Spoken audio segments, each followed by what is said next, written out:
I don't think it's punching down to say that there are distinctions in our lifestyles or how we move. I think that what should unite us is our code of conduct, our ethos, our ethics, our principles. I think that could transcend our economic ladders, right? It doesn't matter if you make $50,000 a year or $500,000 a year.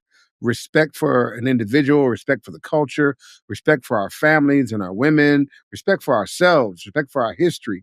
Those kind of things don't come at a certain economic stratum, and those kind of things you don't move away from if they're in you. So the things that really make us a community should be anti-classist, and the only thing that really gets us in that classist mentality is when you're right, we do start thinking that we're better than others, or we think that somehow because we made different decisions, we are somehow different beings at our core. We're all the same. We just made different choices. So, long story short, it's a village, man. I accept all of y'all. I accept my people who in Mississippi who never wanted to leave sub number two. I ain't mad at y'all.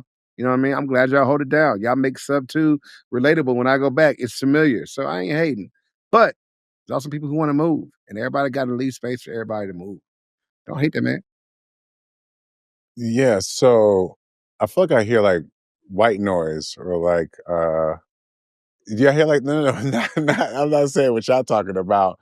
Although That's exactly how I took it. although technically sometimes it just is so appropriate. Like Yeah. that's not what I meant before. You hear the air, flowing through the microphone. You know what I'm saying? That's kind of like I can hear room noise. So everybody check their mics real quick just to make sure I'm not tripping, right? Just make sure your settings are all where they need to be. But I'll say this though, man, because y'all are also, when I say white noise, I don't feel like y'all are being for real, for real. We're not having an honest conversation. And I don't know how we're going to have more honest conversation. What I mean by that is, right, Lil Duval said this because it came from a place. So yes, you guys don't do that. You guys are speaking in general about how people can just choose to move on. So is he making out of whole cloth, right? And so I don't know that I heard in y'all submissions that y'all address that, and any introspection as to whether or not you really play a role in that.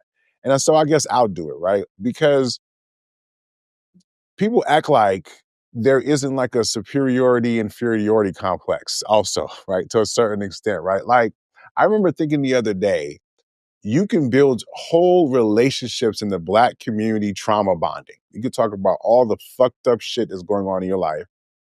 But the minute you might talk about one positive thing, you know what I'm saying? Like how many groups, how many friendships are built off of being able to truly celebrate each other's wins for real in our community, right? And so who do you think those people are? Is it just the poor people? You know what I'm saying? Like, so it's like, you know what I mean? It's not, but I'd be willing to bet there's a higher concentration there, right? So like people decide to move on for real reasons beyond just, oh, I want to move to a nicer neighborhood. No, some people didn't have good experiences in the hood. What values? Y'all talk about values like class does not help to define and dictate values for some people. You think a person who values education, for example, right, is going to have the same set of other values as a person who doesn't value education at all? Because isn't like education a good qualifier in terms of like, projection for future earnings to a certain extent, or like placement, career, right? Don't they say you make X amount of more money this? Don't they have the prison the pipeline system that kind of details how when you get derailed from your education, it can land you in prison for real, right? And so for a lot of us, education was the way that we got out of the lower class. You know what I'm saying? We went to college, right? And then when we went to college, guess what? We left our friends behind.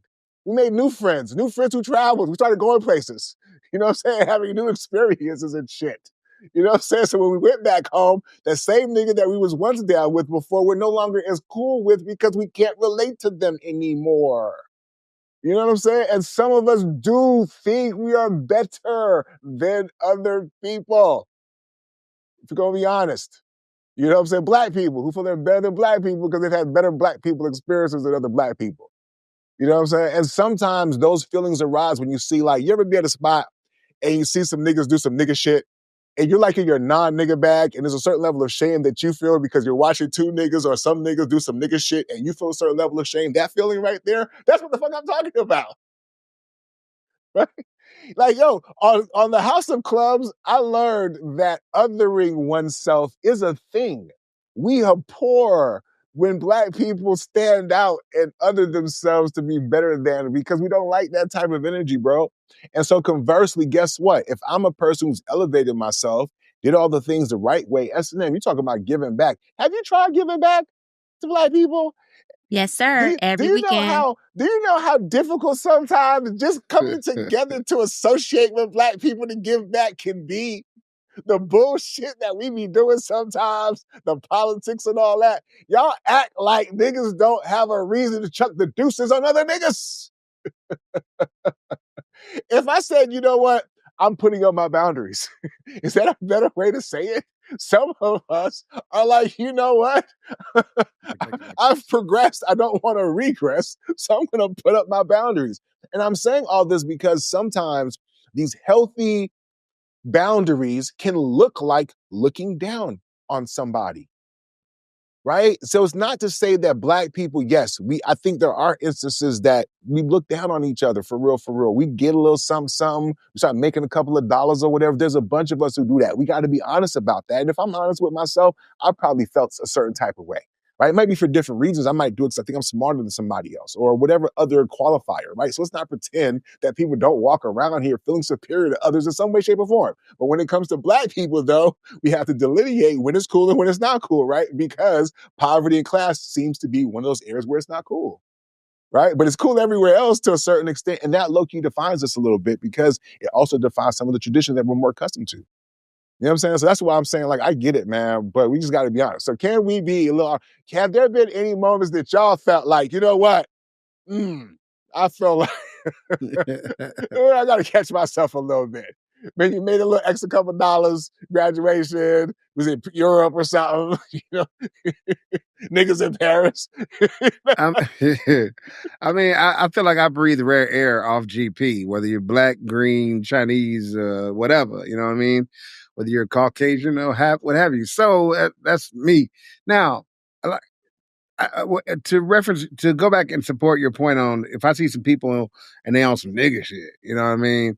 And I'm over here being a Negro, you know what I mean? Then yeah, you know what I mean? I do feel some type of way. Oh my, look at the niggas they're doing. Martha, grab your things.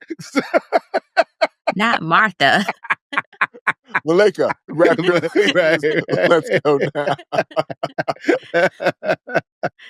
So I would just say this. So as somebody who's been called uppity, been called bougie, been called certain names, and even when I go into the hood, I get sometimes questions or side eye as to why I'm in the hood. I'm gonna put quotation marks, but like I said, just a neighborhood. I will say that sometimes the energy that comes back to me is like, well, why are you here? You don't belong. Sometimes I do get that when I do try to reach out or when I'm visiting even friends who still live in the hood, so to speak. And so I would say that I would agree to an extent, especially when folks on some bullshit, that I do be like, well, time to go, because I don't want to be caught up in bullshit. And so I will acknowledge that. And so, but I think that's why when I say it's reciprocal, sometimes there are people, because of that mindset that Jay talked about, where that mindset stops others who live in the hood from even being able to receive whatever it can be that they can receive, right? Be it education, be it information, be it goods and services, because they are in that mindset of being rigid, that whole so-called crab in a barrel mindset, right? And so, yeah, I see your point, because I felt like that. I ain't gonna lie. I've been where I was at the movies and a fight broke out, and I'm like, damn, why? You know? Mind your own business. Your clean Negro business. And I'm just like, why can't, let me get the hell up out of here, because next thing you know, they're going to be shooting. And it was like, That's racist. Right? And that's what I'm saying. I've been there before where I was like that. This when I was like 19. Yeah. And I was Lock just these like, doors. And so, but I do try to make a conscientious effort to recognize that hood is just a state of mentality. And so, but that's just me, That's a question. Real question, right? Have you ever been through driving in a neighborhood that looks a little and made sure to lock your doors. Have you done that before? I do that through white neighborhoods too, though. Cat. I do. My doors stay locked no matter what.